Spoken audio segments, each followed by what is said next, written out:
আসসালামু আলাইকুম। কেমন আছো তোমরা?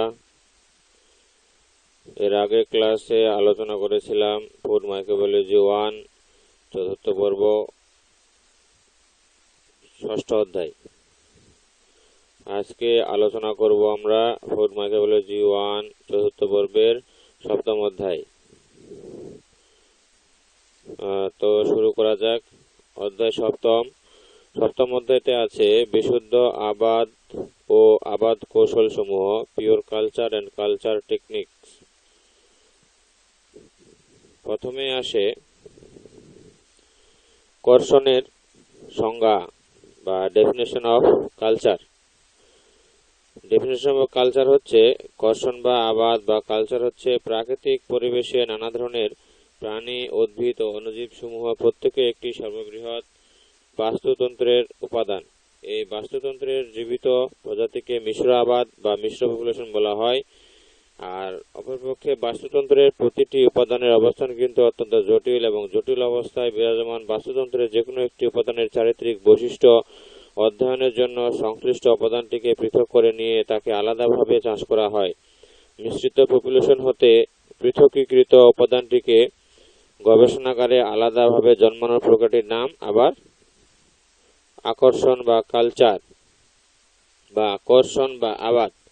অর্থাৎ কোনো একটি বাস্তুতন্ত্রের কোনো একটি উপাদানের চারিত্রিক বৈশিষ্ট্য অধ্যয়ন, জানা বা তার সম্পর্কে বিস্তারিত তথ্যের জন্য যে আলাদাভাবে চাষ বা কর্ষণ হয় বা কালচার হয়, সেটা হচ্ছে মিশ্রিত একটা পপুলেশন হতে পৃথকীকরণ যে উপাদানটি, সেটার যে আলাদাভাবে জন্মানোর যে প্রক্রিয়া, সেটা হচ্ছে কর্ষণের সংজ্ঞা। কর্ষণের শ্রেণীবিন্যাস। কর্ষণের classification of culture. Classification of culture হচ্ছে মূলত নিম্নলিখিত দুই ভাগে ভাগ করা যায়। ক্লাসিফিকেশন অফ কালচার হচ্ছে 7 ভাগে ভাগ করা যায়। এক নম্বর হচ্ছে বিশুদ্ধ কর্ষণ বা পিওর কালচার। এটা হচ্ছে কোনো নির্দিষ্ট বাস্তুতন্ত্রের মিশ্রিত অবাক হতে একটিমাত্র অণুজীবের চরিত্রায়ন এবং শনাক্তকরণের উদ্দেশ্য সেই বিশেষ অণুজীবটিকে পৃথক করে নিয়ে স্বতন্ত্রভাবে কৃত্রিম পুষ্টির মাধ্যমে জন্মানোর যে পদ্ধতি, সেটা হচ্ছে পিওর কর্ষণ বা বিশুদ্ধ কর্ষণ। সাধারণত সকল ধরনের গবেষণাগারে জীবাণুর বা জীবের পর্যালোচনার জন্য বিশুদ্ধ আবাদের উপর নির্ভরশীল থাকে। 2 নম্বরে আসি মিশ্র কর্ষণ বা মিক্সড কালচার। কোনো প্রাকৃতিক পরিবেশে যদি উচ্চতর উদ্ভিদ ও প্রাণী সহ বিভিন্ন আকার, আকৃতি, প্রকৃতি অণুজীব একসাথে বসবাস করে, তাকে মিশ্র কর্ষণ বলা হয়। অর্থাৎ যেখানে যেই কর্ষণ বা আকর্ষণে 2 বা ততোধিক প্রজাতির জীবাণু জন্মায়, তাকে মিশ্র কর্ষণ বলা হয়। অধিকাংশ মিশ্র কর্ষণে মিশ্র পদার্থের জীবাণু বা অণুজীব পাওয়া যায়। এখন আসি প্লেট কর্ষণ বা প্লেট কালচার। এটা হচ্ছে এমন এক ধরনের কালচার যেখানে একটি কঠিন কর্ষণ মাধ্যমকে পেট্রি ডিশে নিয়ে একটি অণুজীব তথা জীবাণুকে জন্মানো হয়, তখন তাকে প্লেট কর্ষণ বলে। স্ট্যাপ কর্ষণ কি? স্ট্যাপ কর্ষণ হচ্ছে, এটা হচ্ছে একটি জিলাটিন বা আগার পুষ্টির মাধ্যমকে তার সম্পূর্ণ গভীরতায় খাড়া বা সাজো তারের সুই দ্বারা স্ট্যাবিং বা ছুরিকাঘাত করে কর্ষণ করাকে বলা হয়ে থাকে। এখানে কঠিন জিলাটিন বা আগার পুষ্টির মাধ্যমে ছুরিকাঘাত করে কর্ষণ করে জীবাণু জন্মানোর কর্ষণকে স্ট্যাপ কর্ষণ বা ছুরিকাঘাত আবাদ বলা হয়ে থাকে। এখন আসি তরল কর্ষণ বা লিকুইড কালচার। যখন কোনো তরল পুষ্টি মাধ্যম যেমন পুষ্টি ব্রথ বা দুঙ্গে জীবাণুর জন্মানো হয়, তখন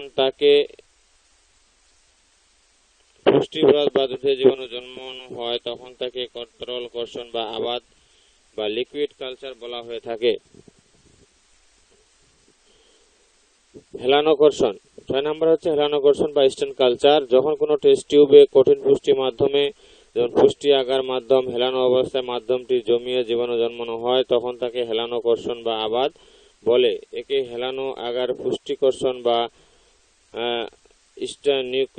নিউট্রিকাট আগার স্ল্যান্ট কালচার বলা হয়। এই ধরনের কাজে সাধারণত স্ট্রিক আগার পুষ্টি চাষ বলা হয়। সাধারণত জীবাণুর কর্ষণ এবং সংরক্ষণের জন্য এই হেলানো কর্ষণ পদ্ধতি উত্তম একটা পদ্ধতি। এখন আসি ঝাঁকানো কর্ষণ বা সেক কালচার। মূলত টেস্ট টিউবে তরলকৃত আগার কর্ষণ মাধ্যমে জীবাণু জন্মানোর পূর্বে সংক্রামিত বা ইনোকুলেটিং করে টিউবগুলো ঘূর্ণনের দ্বারা জীবাণুর সমাকার সাসপেনশন প্রস্তুত করা হয়। যখন ঘূর্ণন বা ঝাঁকানোর প্রক্রিয়ায় তৈরি কর্ষণকে ঝাঁকানো কর্ষণ সেক কালচার বলা হয়ে থাকে। সাধারণত অবায়বীয় জাতের জীবাণুর কর্ষণ করার জন্য এই ধরনের প্রক্রিয়া ব্যবহার করা হয়ে থাকে। এখন আসি জীবাণুর কর্ষণ সংরক্ষণ পদ্ধতি, অর্থাৎ যে জীবাণুর কালচারটা করব সেই কালচারকে সংরক্ষণ করার যে পদ্ধতি সেটা। সাধারণত সকল ধরনের শিক্ষা প্রতিষ্ঠান, গবেষণা, শিল্প প্রতিষ্ঠান জীবাণু নিয়ে কাজ করে থাকে এবং কালচারের বিশুদ্ধতা রক্ষা করে থাকে। সাধারণত শিল্পক্ষেত্রে কালচারের বিশুদ্ধ উৎস হচ্ছে তাদের একটা বড় ধরনের পুঁজি। সাধারণত জীবাণুর বংশগতির পরিবর্তন ব্যতিরকে কর্ষণকে মজুত করে রাখার যে পদ্ধতি সেটা হচ্ছে কালচার প্রিজার্ভেশন মেথড। এর অর্থ হচ্ছে জীবাণুটিকে অনেক সময় ধরে তার জিনগত পরিবর্তন অপরিবর্তনীয় রেখে সংরক্ষণ করার যে পদ্ধতি সেটা হচ্ছে জীবাণুর কর্ষণ। জীবাণুর কর্ষণ সাধারণত বিশুদ্ধভাবে সংরক্ষণ করতে গেলে যে সকল পদ্ধতি ব্যবহার করা হয় সেগুলো এখানে উল্লেখ করা আছে এবং আমরা এগুলো আলোচনা করব। বিশুদ্ধভাবে সংরক্ষণের জন্য প্রথম পদ্ধতি হচ্ছে সময়ান্তর বদলি বা পিরিয়ডিক ট্রান্সফার। 2 নম্বর হচ্ছে তেলের নিচে সংরক্ষণ বা স্টোরেজ আন্ডার অয়েল। 3 নম্বর হচ্ছে মাটির নিচে সংরক্ষণ, স্টোরেজ আন্ডার সয়েল, এবং 4 নম্বর হিমায়ন বা ফ্রিজিং। 5 নম্বর শুষ্ককরণ বা ড্রাইং, ফ্রিজিং, ড্রাইং বা লায়োফিলাইজেশন। আবার বলছে যে লবণ দ্রবণে সংরক্ষণ। 8 নম্বর তরল নাইট্রোজেনে সংরক্ষণ। এগুলো হচ্ছে জীবাণুর কর্ষণটাকে বিশুদ্ধভাবে সংরক্ষণ করার এক একটা মেথড বা পদ্ধতি। আমরা এই পদ্ধতিগুলো আলোচনা করব। প্রথমে হচ্ছে পিরিয়ডিক ট্রান্সফার। পিরিয়ডিক ট্রান্সফার হচ্ছে সাধারণত একটা স্ক্রু সম্পৃক্ত বোতলে আগার স্ট্যান্ড বা আগার স্ট্যাব পুষ্টিকর্ষণ মাধ্যমে জীবাণুটিকে ইনকিউবেশন করা হয় এবং পরিমিত তাপমাত্রায় 24 ঘন্টা ইনকিউবেশন দ্বারা পর্যাপ্ত বৃদ্ধি করানো হয়। পরবর্তীতে এই স্ক্রু ক্যাপ সমৃদ্ধ টেস্ট টিউবে কর্ষণ করলে তা সহজে শুকায় না এবং ঠান্ডা অবস্থানে নিয়ে 0 থেকে 5 ডিগ্রি সেলসিয়াস তাপমাত্রায় রেফ্রিজারেটরে সংরক্ষণ করা হয়। এটা হচ্ছে মজুত কর্ষণ। সাধারণত এই সময়ান্তর বদলিতে জীবাণুর রেচনকৃত বর্জ্য পদার্থ আগারের মধ্যে শোষিত হয়ে যায় এবং জীবাণুটি ভাসমান অবস্থায় উপরিতলে অনেক দিন বেঁচে থাকে। প্রজাতি ভেদে সাধারণত 1 মাস অন্তর অন্তর বা 1 বছর পরপর একই সদ্য প্রস্তুত আগার স্ল্যান্ট মাধ্যমে উপকর্ষণ করে একইভাবে সংরক্ষণের যে পদ্ধতি ব্যবহার করা হয়ে থাকে। 2 নম্বর হচ্ছে তেলের নিচে সংরক্ষণ। সাধারণত পিরিয়ডিক টাইমের বদলি হিসেবে এই পদ্ধতিটা ব্যবহার করা হয়, অর্থাৎ সাধারণত কর্ষণটি 1 থেকে 1/2 ইঞ্চি অথবা 1 সেন্টিমিটার উপর পর্যন্ত জীবাণুমুক্ত খনিজ তেলে ঢেকে দেওয়া হয় এবং ঠান্ডা অন্ধকার স্থানে সংরক্ষণ করা হয়। এই পদ্ধতিতে ব্যাকটেরিয়াকে 2 থেকে 3 বছর বা তার বেশি সময় উপকর্ষণ ছাড়া সংরক্ষণ করা যায়। তারপর আসি, এখানে হচ্ছে তেলের নিচে যদি জীবাণু সংরক্ষণ করি তাহলে কি কি সুবিধা পাবো। প্রথমে আসে তেল ছাড়া জীবাণু সংরক্ষণের জন্য নরমালি যে সকল ঢাকা জীবাণু সেগুলো থেকে তেলে ঢাকা জীবাণু অনেকদিন বেঁচে থাকে এবং তেলযুক্ত কালচারটি পানির শূন্যতায় বাধা দেয়। মজুত কর্ষণ ঠিক রেখে উপকালচার করা যায়। আবার উপকালচারের সময় পরিবর্তনশীল প্রজাতির স্ট্রেনে পরিবর্তন হতে দেয় না। আবার এই পদ্ধতিতে বিশেষ প্রজাতি যেমন বিশেষ যন্ত্রপাতি যেমন সেন্ট্রিফিউজ, ডেসিকেটর এবং ভ্যাকুয়াম পাম্পের প্রয়োজন পড়ে না। এটা হচ্ছে সেগুলো হচ্ছে তেলের নিচে সংরক্ষণের সুবিধা। এখন আসি মাটির নিচে সংরক্ষণ। মাটির নিচে সাধারণত জীবাণুসমূহের আয়ুষ্কাল বৃদ্ধির জন্য লায়োফিলাইজেশন পদ্ধতি আবিষ্কারের পূর্ব পর্যন্ত এই পদ্ধতিটা বহুল ব্যবহার করা হতো। সাধারণত এখানে জীবাণু কোষ অবদ্রবণ জীবাণুমুক্ত মাটির সাথে মিশিয়ে মিশ্রণটি কক্ষ তাপমাত্রায় শুকানো হয়, তারপর রেফ্রিজারেটরে সংরক্ষণ করতে হয়। তাহলে ওই মাটির মজুদে দীর্ঘদিন পর্যন্ত জীবাণুটি জিনগত পরিবর্তন ছাড়া বেঁচে থাকবে। স্টোরেজ আন্ডার সয়েলের সুবিধা কি? স্টোরেজ আন্ডার সয়েলের সুবিধা হচ্ছে এই পদ্ধতিটা সাধারণ এবং সহজ, এতে কোনো খরচ হয় না এবং জিনগত কোনো পরিবর্তন হয় না। মাটির নিচে সংরক্ষণের অসুবিধা, এর প্রধান অসুবিধা হচ্ছে সাধারণত কালচার তুললে বা উপকালচার করলে দূষণের সম্ভাবনা থাকে। এই পদ্ধতিতে স্পোর উৎপাদক ব্যাকটেরিয়া, কনিডিয়া উৎপাদক ছত্রাক ও কতকগুলো ইস্টের অধিক সংরক্ষণের জন্য ব্যবহার করা হয়। এখন আসি ফ্রিজিং। ফ্রিজিং হচ্ছে সাধারণত হিমায়ন পদ্ধতিতে জীবাণুর মজুদকর্ষণ সংরক্ষণকাল বহুকাল ধরে ব্যবহার করা হয়ে আসছে। সাধারণত সল্ট প্রিয় বা সামুদ্রিক ব্যাকটেরিয়া শতকরা 15% গ্লিসারিল সমৃদ্ধ পুষ্টি ব্রথ মাধ্যমে জীবাণুটি প্রলম্বিত করে মিশ্রণটিকে ফ্রিজিং করতে হবে এবং -29°C তাপমাত্রায় সংরক্ষণ করতে হবে। এখন আসি শুষ্ককরণ বা ড্রাইং। সাধারণত এটা একটা সন্তোষজনক এবং সহজলভ্য পদ্ধতি। এই পদ্ধতিতে ব্যাকটেরিয়াকে ভ্যাকুয়ামে বায়ুশূন্য অবস্থায় ডেসিকেটরে রেখে শুকিয়ে তার আয়ুষ্কাল বাড়ানো হয় এবং এবং এটা সংরক্ষণ করা হয়। মূলত ক্যালসিয়াম ক্লোরাইডের উপরে বায়ুশূন্য অবস্থায় ডেসিকেটরে জীবাণুকে শুকানো হয় এবং শুকানোর পূর্বে এটা কিছু ফেনা উৎপন্ন করে, যা কর্ষণের জন্য উপকারী। শুকানোর পরে টিউবগুলোর মুখ বায়ুশূন্য অবস্থায় সিল করে 10°C তাপমাত্রায় সংরক্ষণ করতে হবে। এতে জীবাণু প্রায় 10 বছর পর্যন্ত কোনো জিনগত পরিবর্তন ছাড়া বেঁচে থাকবে।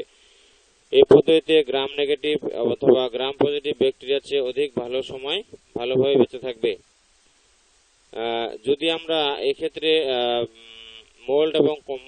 মোল্ডের কনিডিয়া এবং ব্যাকটেরিয়া সংরক্ষণ করি, তাহলে মোল্ড শুকানোর ক্ষেত্রে করণীয় হচ্ছে রক্ষাকারী মাধ্যমকে 1% সোডিয়াম ক্লোরাইড ব্যবহার করতে হবে, অর্থাৎ 2 নম্বর হচ্ছে শুকানোর নমুনা অল্প হতে হবে আর অতি দ্রুত শুকাতে হবে এবং শুকানো কর্ষণ ঠান্ডা স্থানে সংরক্ষণ করতে হবে।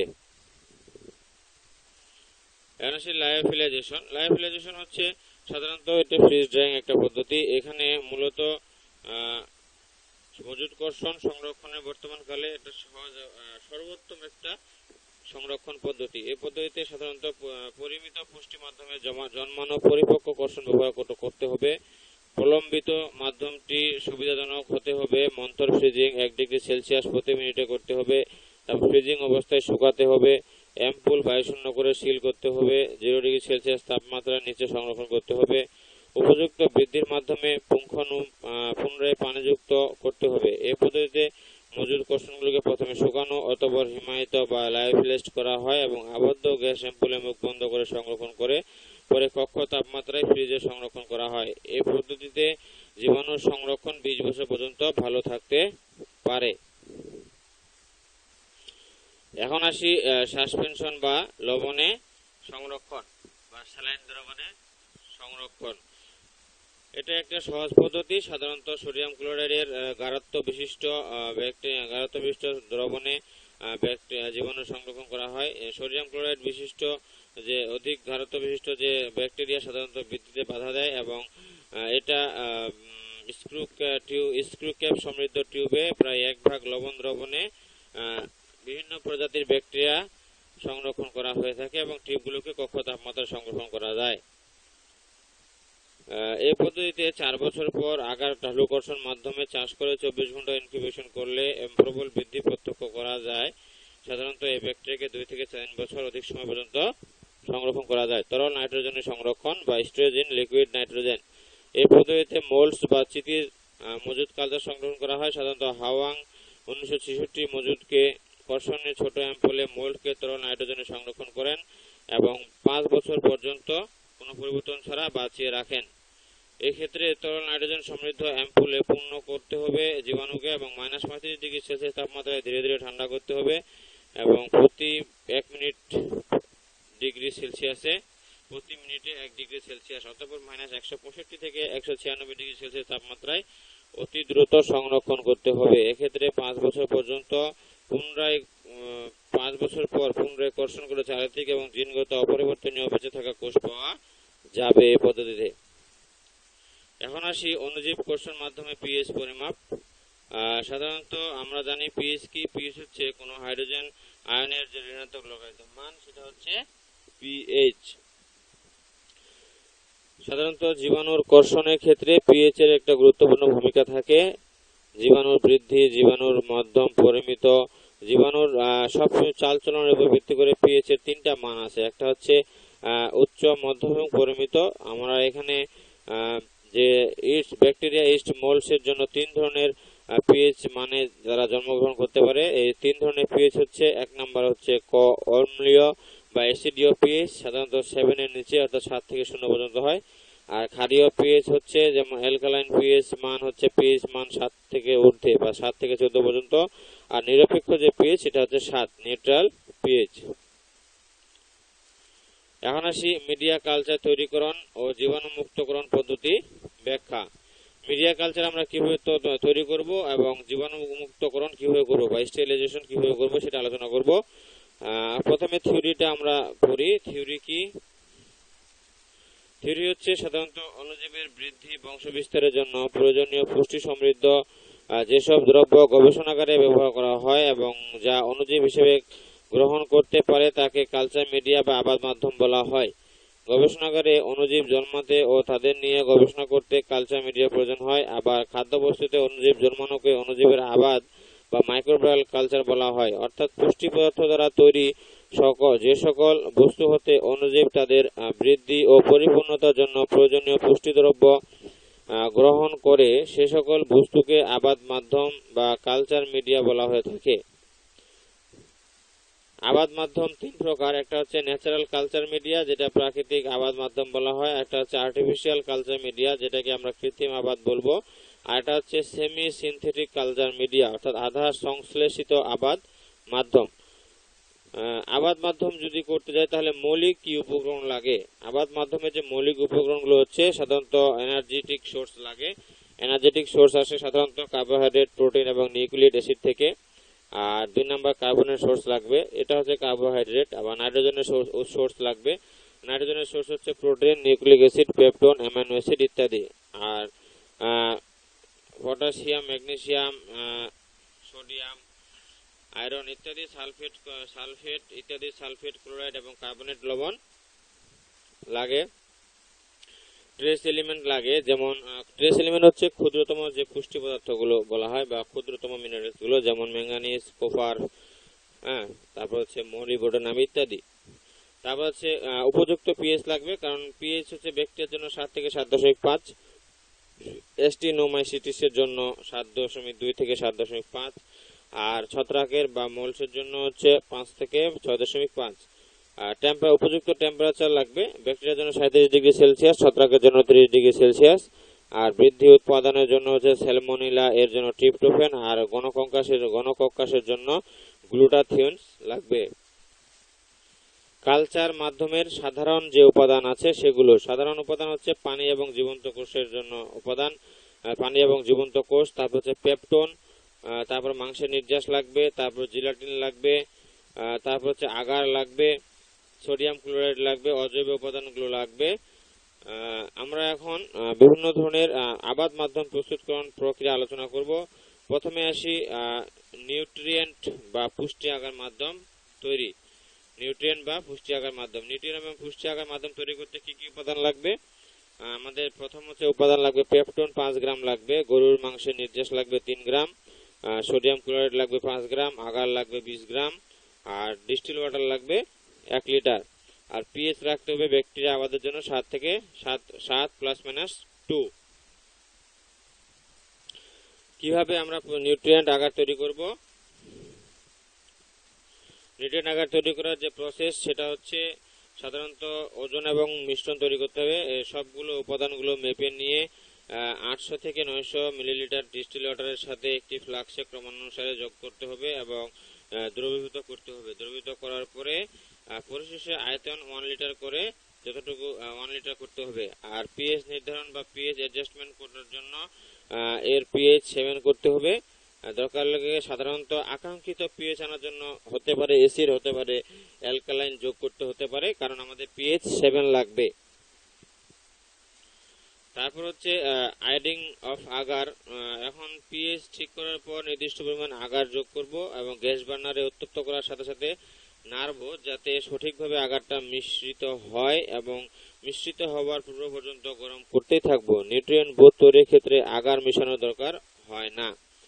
আর টিউবে আবাদ মাধ্যম ঢালা বা পুরিং অফ কালচার মিডিয়াম ইনটু টিউবের মধ্যে আবাদটা ঢালবো। সম্পূর্ণ আগার মিশ্রিত হওয়ার পর একে বিশেষ ধরনের ফানেল বা ডিসপেন্সিং যন্ত্রের সাহায্যে নির্দিষ্ট পরিমাণ, যেমন প্লেট করার জন্য 15 ml, স্ল্যান্ট টিউব করার জন্য 5 ml করে টেস্ট টিউবে ঢালা হয়। নিউট্রিয়েন্ট ব্রথের ক্ষেত্রে 10 ml করে টেস্ট টিউবে ঢালা হয়। আগার 40 ডিগ্রি সেলসিয়াস এর কাছাকাছি জমতে শুরু করে বিদায় এই কাজটি যথাসম্ভব দ্রুত করতে হবে।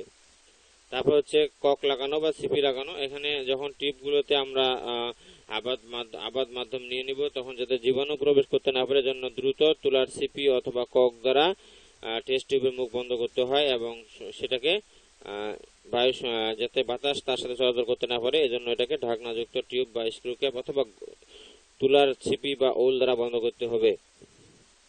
তারপর হচ্ছে স্টেরিলাইজেশন কি? স্টেরিলাইজেশন হচ্ছে টেস্ট টিউবগুলোকে, মুখ বন্ধ করা টেস্ট টিউবগুলোকে 121 ডিগ্রি সেলসিয়াস তাপমাত্রায় যদি আমরা 15 psi চাপে 15 থেকে 20 মিনিট অটোক্লেভে রেখে স্টেরিলাইজেশন করি, তাহলে সকল ধরনের জীবাণু কিল হয়, এবং যে সমস্ত কিল হলে এখানে জীবাণুগুলো পুরো নির্জীবকরণ বা স্টেরিলাইজেশন হয়ে যায়।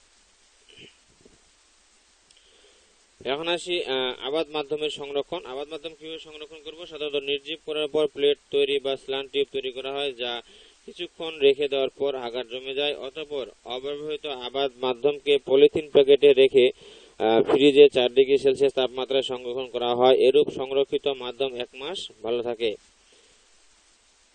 এখন আসি বিফ এক্সট্রাক্ট কিভাবে তৈরি করব। সাধারণত চর্বিহীন মাংসের টুকরাকে নিতে হবে এবং কেটে পানিতে উত্তপ্ত করে ফিল্টার করলে মাংসের নির্যাস পাওয়া যায় বা বিফ এক্সট্রাক্ট পাওয়া যায়। সাধারণত 1 পাউন্ড মাংস 1 লিটার 1 ঘন সেন্টিমিটার বা 1000 সিসি পানিতে উত্তপ্ত করে নির্যাস বের করা হয়। পেপটন কি? পেপটন হচ্ছে প্রোটিন জাতীয় এনজাইম বা অ্যাসিডের সাহায্যে প্রোটিন জাতীয় পদার্থ এনজাইম বা অ্যাসিডের সাহায্যে ডাইজেস্ট করার পর যে পিচ্ছিল পদার্থ পাওয়া যায় তাকে পেপটন বলা হয়ে থাকে। এখন আসি আমরা নিউট্রিয়েন্ট ব্রথ মিডিয়া প্রস্তুত। নিউট্রিয়েন্ট ব্রথ মিডিয়া এর তথ্য হচ্ছে সাধারণত ব্যাকটেরিয়া এই নিউট্রিয়েন্ট ব্রথের তরলে খুব দ্রুত জন্মায় এবং সেগুলো সাবানের দ্রব্যের মতো দেখা যায়। আগার ছাড়াই নিউট্রিয়েন্ট ব্রথ তৈরি করা যায়। কি কি লাগবে? উপাদানগুলো হচ্ছে পেপটন 3 গ্রাম, বিফ এক্সট্রাক্ট লাগবে 15 গ্রাম, সোডিয়াম ক্লোরাইড 5 গ্রাম, ডিস্টিল ওয়াটার 1 লিটার, আর পিএইচ সাধারণত 25 ডিগ্রি সেলসিয়াস তাপমাত্রায় 6.8 হতে হবে। কি কি লাগবে? যন্ত্রপাতি। প্রয়োজনীয় যন্ত্রপাতি হচ্ছে petri dish, conical flask, measuring cylinder, brown paper, gauze, cotton, autoclave, nutrient media agar ছাড়া। কিভাবে প্রিপেয়ার করব? প্রথমে আমরা একটা কনিক্যাল ফ্লাস্কে 2.3 গ্রাম নিউট্রিয়েন্ট ব্রথ মিডিয়া নিব। তারপর উক্ত কনিক্যাল ফ্লাস্কে 100 ml পার্থিত ডিস্টিল ওয়াটার পানি যোগ করব এবং মিশাবো। তারপর কটন দিয়ে কনিক্যাল ফ্লাস্কের মুখ বন্ধ করব। এরপর মিডিয়াকে 120 ডিগ্রি সেলসিয়াস তাপমাত্রায় 15 psi চাপে 15 মিনিট কাল অটোক্লেভে জীবাণুমুক্ত করতে হবে। সাধারণত টেস্ট টিউবকে জীবাণুমুক্তকরণের আরো কিছু পদ্ধতি আছে বা স্টেরিলাইজেশনের। স্ক্রু ক্যাপ সহ টেস্ট টিউবকে হট এয়ার ওভেন, যেখানে 160 ডিগ্রি সেলসিয়াস তাপমাত্রায় 1 ঘন্টা কাল ধরে স্টেরিলাইজ করতে হবে, এবং স্টেরিলাইজেশনের পর জীবাণুমুক্ত টেস্ট টিউব মিডিয়া ঢালতে হবে। তখন মিডিয়ার তাপমাত্রা 45 ডিগ্রি সেলসিয়াসে পৌঁছাবে, তখন ছিপি দ্বারা শক্ত করে আটকাতে হবে। পরিশেষে ব্রথ মিডিয়াকে 4 ডিগ্রি সেলসিয়াস তাপমাত্রায় রেফ্রিজারেটরে সংরক্ষণ করতে হবে। এবার আসি ডেক্সট্রোজ ট্রিপটোন আগার। ডেক্সট্রোজ ট্রিপটোন আগারের তথ্য হচ্ছে সাধারণত মেসোফিলিক বায়বীয় বা ফ্যাকাল্টেটিভ বা অবায়বীয় ব্যাকটেরিয়া পৃথকীকরণ কাজে এই মিডিয়া ব্যবহার করা হয়। সাধারণত কম এবং মাধ্যম অ্যাসিড জাতীয় ভেজিটেবল যাদের পিএইচ 4.5 এর বেশি এর ব্যাকটেরিয়া গণনা করতে কালচার মিডিয়া ব্যবহার করা হয়। কি কি উপাদান লাগে? প্রয়োজনীয় উপাদান হচ্ছে ট্রিপটোন 10 গ্রাম, বিফ এক্সট্রাক্ট 1%, ডেক্সট্রোজ 5 গ্রাম, ডিস্টিল ওয়াটার 1 লিটার, ব্রোমোক্রেসল পারফল হচ্ছে 0.04 গ্রাম, আগার হচ্ছে 20 গ্রাম। যন্ত্রপাতি তো আগের মতোই, petri dish, pH meter, cotton wool, filter paper, test tube, conical flask, brown paper, পাতিত পানি। প্রিপারেশন হচ্ছে কনিক্যাল ফ্লাস্কে 10 গ্রাম ট্রিপটন নিব, 5 গ্রাম ডেক্সট্রোজ এবং 0.04 গ্রাম ব্রহ্মক্রেসল পার্পল নিব। এরপর উক্ত ফ্লাস্কে 1 লিটার পাতিত পানি বা ডিস্টিল ওয়াটার যোগ করে ভালো করে মিশাবো এবং দ্রবীভূত করব। তারপর পিএইচ মিটারের সাহায্যে পিএইচ 6.8 থেকে 7-এ সমন্বয় করব। পরবর্তীতে দ্রবণকে ফিল্টার করব এবং বড় আকারে কালচার টিউবে প্রত্যেকটা 20 মিলি করে নিব। এরপর ছিপি দিয়ে ভালোভাবে মুখ আটকাবো। তারপর অটোক্লেভে 160 ডিগ্রি সেলসিয়াস তাপমাত্রা 1 ঘন্টা ধরে নির্জীবকরণ করব। ডেক্সট্রোজ ট্রিপটনের মাধ্যমে অন্যান্য জন্য মোট ওজনের 0.5% থেকে 1% মাংসের নির্যাস বা 0.1% ইস্টের নির্যাস যোগ করা যেতে পারে। তারপর হচ্ছে শক্ত কঠিন মিডিয়া পাওয়ার জন্য 20 গ্রাম আগার উপরোক্ত মিডিয়ার সাথে যোগ করতে হবে। অতঃপর কনিক্যাল ফ্লাস্কে 100 মিলি করে ঢেলে নেব এবং কাপড়ের ছিপি দিয়ে বা উল দিয়ে মুখ ভালোভাবে বন্ধ করব।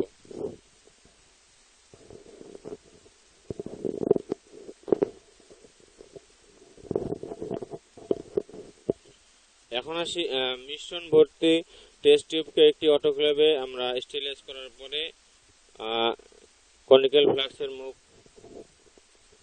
উল দ্বারা বন্ধ করতে হবে, জীবাণুমুক্ত উল দ্বারা।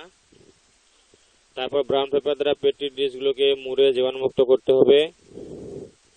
পরীক্ষার জন্য পেট্রি ডিশে 1 মিলি ইনোকুলাম নিয়ে তার সাথে 10 থেকে 5 মিলি গলানো আগার মাধ্যম ঢালতে হবে এবং ভালোভাবে ঝাঁকিয়ে আগারে ইনোকুলাম মিশাতে হবে। এরপর উল্টো করে ইনকিউবেশনে রাখতে হবে।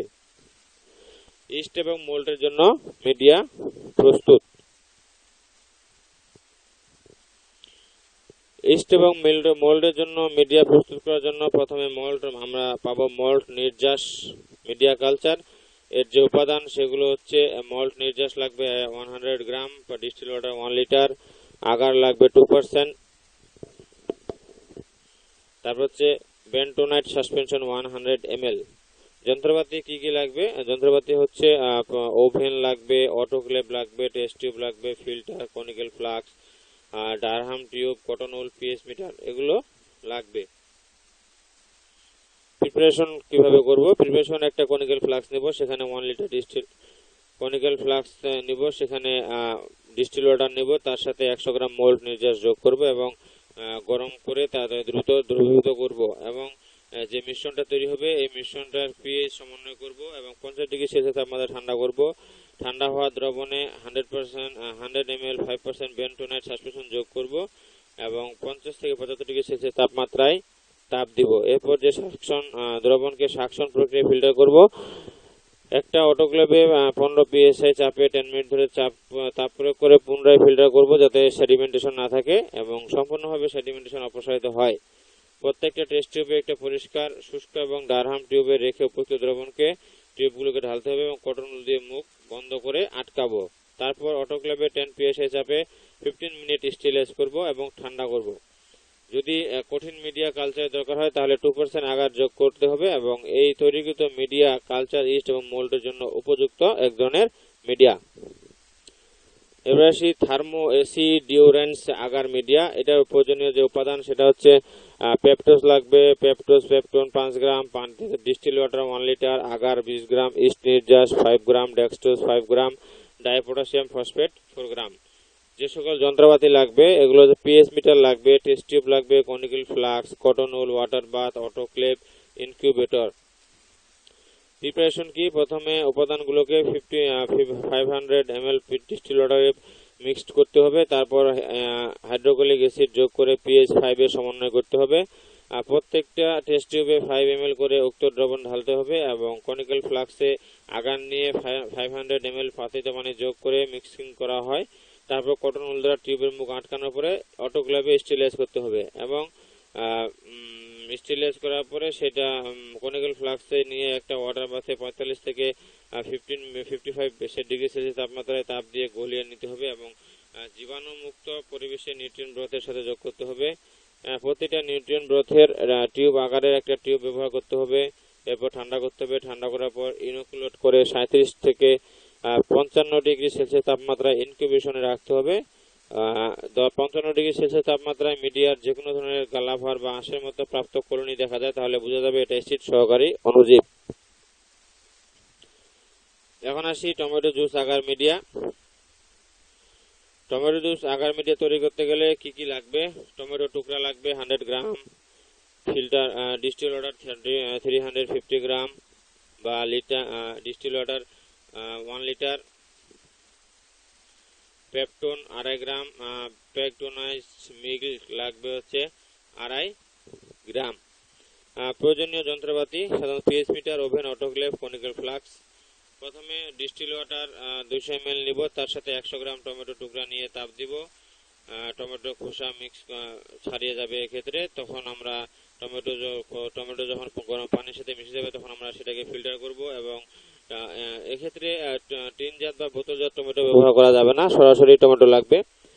কনিক্যাল ফ্লাস্কে 2.5 গ্রাম পেপটন নিব এবং 2.5 গ্রাম পেপটোনাইজড মিল্ক এবং 3 গ্রাম আগার 150 ml পানির সাথে যোগ করে দ্রবীভূত করব। তারপর যে দ্রবণটা তৈরি হবে সেখানে 100 ml টমেটো জুস যোগ করব এবং পিএইচ আমরা সমন্বয় করব। পিএইচ হবে 6। এখানে ল্যাকটিক অ্যাসিড যোগ করে পিএইচ 5 থেকে 5.2 এ সমন্বয় করা যেতে পারে। ল্যাক্টোব্যাসিলি ব্যাকটেরিয়া এই মিডিয়ামে জন্মগ্রহণ করতে পারে। তারপর হচ্ছে আয়রন সালফাইড আগার মিডিয়া। এটার তথ্য হচ্ছে হাইড্রোজেন সালফাইড উৎপন্নকারী যে থার্মোফিলিক অবায়বীয় যে অণুজীব সমূহ থাকে তারা এই মিডিয়া জন্মগ্রহণ করতে পারে। কোনো নমুনায় সালফাইড পচন ব্যাকটেরিয়া উপস্থিত থাকলে কালো প্রান্তযুক্ত গোলাকার দেখা যায়। প্রয়োজনীয় যে সকল উপাদান লাগবে হচ্ছে ট্রিপটন লাগবে 10 গ্রাম, distil water 500 ml, sodium sulphide 1 গ্রাম, আগার লাগবে 20 গ্রাম, আয়রন সালফাইড দ্রবণ 5%, 10 ml লাগবে। যে সকল যন্ত্রপাতি লাগবে pH meter, oven, test tube, cotton wool, autoclave, conical flask. এটা প্রিপারেশন হচ্ছে সবগুলো উপাদান আমরা একসাথে একটা কনিক্যাল ফ্লাস্কে নিয়ে ডিস্টিল ওয়াটার দিয়ে সম্পূর্ণভাবে দ্রবীভূত না হওয়া পর্যন্ত তাপ দিয়ে মিশাবো। তারপর উক্ত দ্রবণটা বিভিন্ন টেস্ট টিউবে নিব এবং কটন উল দ্বারা টেস্ট টিউবের মুখ আটকাবো। যে সকল টেস্ট টিউব কটন উল দ্বারা আটকাবো সেগুলো অটোক্লেভে জীবাণুমুক্ত করে নিব এবং এই মিডিয়া 1 সপ্তাহের বেশি রাখা যায় না। তারপর টেস্ট টিউবগুলোকে ইনোকুলেট করে 55 ডিগ্রি সেলসিয়াস তাপমাত্রায় ইনকিউবেশনে রাখতে হবে এবং ডিপ সেক কালচারও এটা ব্যবহার করা যেতে পারে। এখন আসি অরেঞ্জ সিরাম মিডিয়া প্রয়োজনীয় উপাদান। অরেঞ্জ সিরাম মিডিয়ার প্রয়োজনীয় উপাদান হচ্ছে ট্রিপটন 30 গ্রাম, distil water 800 ml, orange juice 1 litre, filter 10 গ্রাম, ইস্ট নির্যাস 3 গ্রাম, ডেক্সট্রোজ 4 গ্রাম, ডাইপোটাশিয়াম ফসফেট 2 গ্রাম, এগার হচ্ছে 15 গ্রাম, 15 গ্রাম, অরেঞ্জ সিরাপ 200 ml। প্রয়োজনীয় যন্ত্রপাতি oven, pH meter, filter paper, test tube, conical flask, autoclave, burner funnel, cotton wool. এটার প্রিপারেশন হচ্ছে 1 লিটার অরেঞ্জ জুসকে নিব, তারপর 93 ডিগ্রি সেলসিয়াস তাপমাত্রায় তাপ দিব এবং অরেঞ্জ জুসের সাথে 30 গ্রাম ফিল্টারেট যোগ করে সম্পূর্ণভাবে মিশাবো। তারপর একটা বার্নার ফানেলের সাহায্যে সাকশন প্রক্রিয়ায় জুসকে ফিল্টার করব এবং ফিল্টারের দ্বারা ফিল্টার পেপারে প্রলেপ দিব। প্রথম অবস্থায় কিছুটা ফিল্টার দ্রবণ ফেলে দিতে হবে। তারপর ফ্লাস্কে 10 গ্রাম ট্রিপটন, 3 গ্রাম ইস্ট নির্যাস, 4 গ্রাম ডেক্সট্রোজ, 2 গ্রাম পটাশিয়াম ডাইপোটাশিয়াম ফসফেট, 800 মিলি পাত্রিত পানি স্টিম যোগে তাপ দিয়ে সম্পূর্ণভাবে দ্রবীভূত করতে হবে। এখন বিভিন্ন টেস্ট টিউবে উক্ত দ্রবণ নিয়ে কটন উল দ্বারা টিউবের মুখ আটকাতে হবে। তারপর উক্ত টিউবগুলোকে অটোক্লেভে নিয়ে 15 psi চাপে 15 মিনিট সময় ধরে জীবাণুমুক্ত বা স্টেরিলাইজ করতে হবে। জীবাণুমুক্ত করার পর দ্রবণের যে পিএইচ সেটা আমরা 5.5 এর সমন্বয় করব এবং এই ধরনের মিডিয়া অ্যাসিডীয় ব্যাকটেরিয়ার জন্য উপযুক্ত। ম্যাককংকি আগার মিডিয়া সাধারণত এটা এমন এক ধরনের কালচার মিডিয়া যা গ্রাম নেগেটিভ ব্যাকটেরিয়া জন্মাতে সহায়তা করে। যে সকল উপাদান লাগবে পেপটন 20 গ্রাম, ডিস্টিল ওয়াটার 800 ml, ল্যাকটোজ 20 গ্রাম, খাবার লবণ 5 গ্রাম, আগার 10 গ্রাম, সোডিয়াম টরোগ্লাইকোসোলেট 5 গ্রাম, নিউট্রাল রেট 1% হচ্ছে 10 ml। তারপর যে সকল যন্ত্রপাতি লাগবে petri dish, conical flask, measuring cylinder, chemical balance, brown paper, gauze, distil water, autoclave, cotton wool, hot air oven, glass rod. Preparation কি? ম্যাককংকি আগার প্রিপারেশন করতে গেলে ল্যাকটোজ ও নিউট্রাল রেড বাদে উপযুক্ত সকল উপাদান একটা কনিক্যাল ফ্লাস্কে নিয়ে তার সাথে 1 লিটার ডিস্টিল ওয়াটার যোগ করে সম্পূর্ণ মিশ্রিত একটা দ্রবণ তৈরি করতে হবে। তারপর পিএইচ সমন্বয় করে 7.6 করতে হবে। তারপর ল্যাকটোজ এবং নিউট্রাল রেড উক্ত মিশ্রণে যোগ করতে হবে এবং কটন উল দ্বারা ফ্রনিক্যাল ফ্লাক্সের মুখ আটকাতে হবে। তারপর স্টেরিলাইজেশন করব আমরা 15 psi 121 ডিগ্রি সেলসিয়াস তাপমাত্রায় 15 মিনিট ধরে, অথবা একটা হট এয়ার ওভেনে 160 ডিগ্রি সেলসিয়াস তাপমাত্রায় 1 ঘন্টা ধরে জীবাণুমুক্ত করতে হবে। জীবাণুমুক্ত করার পরে 45 ডিগ্রি সেলসিয়াস তাপমাত্রায় মিডিয়াকে পেট্রি ডিশে নিব এবং জমাট বাঁধার পর রেফ্রিজারেটরে 2 থেকে 8 ডিগ্রি সেলসিয়াস তাপমাত্রায় সংরক্ষণ করব। এখন আসি ব্যাকটেরিয়ার বিশুদ্ধ কোষণের পুষ্টি মাধ্যম টিকাদানের পদ্ধতি সমূহ বা মেথডগুলো। সাধারণত আবাদ কোষণ মাধ্যম বলতে যে অণুজীব বৃদ্ধির যে পুষ্টি মাধ্যম সেটা বোঝায়, কারণ অণুজীব সমূহ পুষ্টি না পেলে বৃদ্ধি ঘটে না। এতে বিভিন্ন প্রকার রাসায়নিক দ্রব্য থাকে যেগুলো অণুজীবের খাদ্য হিসেবে ব্যবহার হয় এবং অণুজীবের বেঁচে থাকা এবং বৃদ্ধি সম্পন্ন করে। আবার আমাদের জন্য অণুজীবের জন্য আমাদের জন্য যেসব মাধ্যম তৈরি করা হয় তাতে অণুজীবের প্রয়োজনীয় রাসায়নিক দ্রব্য হিসেবে মিশ্রিত করা হয়। খাদ্যের পরিমাণের উপর এদের জন্ম এবং বৃদ্ধি ডিপেন্ডেন্ট করে। অণুজীবের মাধ্যম কখনো অম্লীয় বা ক্ষারীয় হয় না, এরা সবসময় সব ধরনের নির্ধারিত পুষ্টি পরিমাণ থাকা বাঞ্ছনীয়। ব্যাকটেরিয়া বিশুদ্ধ কোষণ মাধ্যমে সংক্রমণ টিকাদানের বা ইনোকুলেশন যে পদ্ধতি, সেটা 3টা পদ্ধতি আছে।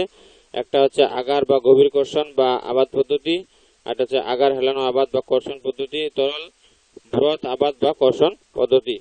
সাধারণত অণুজীব জন্মানোর জন্য ব্যবহৃত সকল তরল আবাদ মাধ্যমকে ব্রথ বা জুস বলা হয়। ব্রথ তৈরি করার জন্য সাধারণত প্রোটিন সমৃদ্ধ খাদ্যবস্তুর বিশেষত মাংস ব্যবহার করা হয়ে থাকে। সপ্তম অধ্যায় আলোচনা এই পর্যন্তই। তোমরা এই অধ্যায়তে যে ছোট ছোট প্রশ্ন করবা, কালচার মিডিয়া কি, নিউট্রিয়েন্ট আগার কি, পেপটন কি, তারপর হচ্ছে মিডিয়া কিভাবে তৈরি করব এটা জানবা। তারপর হচ্ছে অণুজীব যে সংরক্ষণ করব, কোষণ অণুজীব সংরক্ষণের যে পদ্ধতিগুলো সেগুলো আলোচনা করবা, সেগুলো মুখস্থ করবা রচনামূলক প্রশ্নের জন্য। তারপর করবা হচ্ছে যে কোনো মিডিয়া তৈরি করতে গেলে কি কি উপাদান লাগে, উপাদানগুলো জেনে রাখবা যদি পরীক্ষা হয় তাহলে। তারপর হচ্ছে নির্জীবকরণ বা স্টেরিলাইজেশন কি, এগুলো মুখস্থ করবা।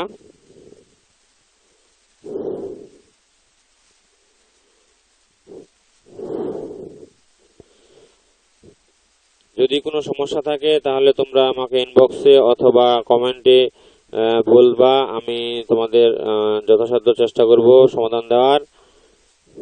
তারপরও যদি কোনো প্রবলেম থেকে থাকে তাহলে আমার সাথে কন্ট্যাক্ট করবা। আগামী ক্লাসে অষ্টম অধ্যায় নিয়ে আলোচনা করব। আজকে এ পর্যন্তই। তোমরা ভালো করে বাসায় পড়াশোনা করবে, হোমওয়ার্ক করবে। স্টে হোম, স্টে সেফ, নিরাপদে ঘরের মধ্যে থাকবে, অযথা অপ্রয়োজনে বের হবা না। এ পর্যন্তই। আল্লাহ হাফেজ।